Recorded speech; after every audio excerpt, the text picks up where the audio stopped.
I just paid $289 for this motor lot. How much is it worth? Let's find out.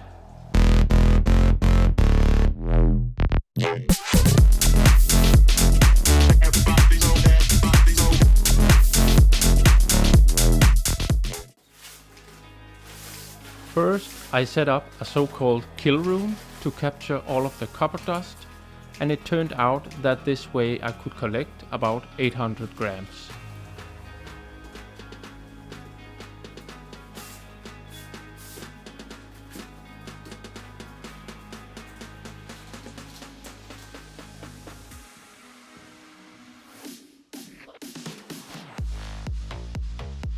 I will spare you from watching me dismantle them all, and if anyone is interested, I have another video where I take apart the largest one of the motors.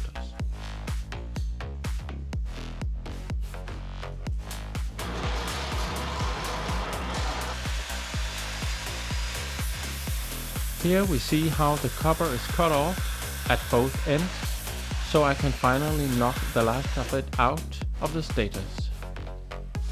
3 out of the 7 motors have aluminium enclosures, so there will be plenty of opportunities to melt a lot of bars at a later point.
This was all that could be found inside the 7 motors. It ended up with 50 kilograms of aluminium, 78 kilograms of copper, and 738 kilograms of iron.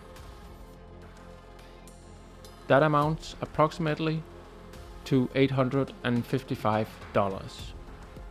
So a $568 profit when we subtract the $287 we paid for the lot.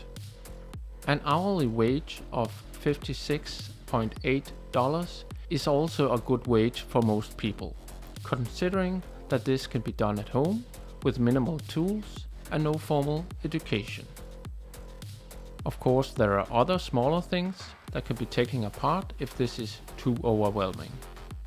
You might consider to watch my scrap out series, where there are other things being dismantled that might fit your situation better. We get a copper yield of 9%, which I personally think seems very reasonable, and an aluminium yield of 5.77%. We should remember that only 3 out of the 7 motors had aluminium enclosures. It should be noted that there are still some kilograms of aluminium attached to the rotors, but I haven't found a good way to separate it from the iron. I think there is too much mass for it to be worthwhile to melt it off. Until we meet again, goodbye. I just wanna have fun, turn around now, turn around now. I just wanna have fun, turn around now.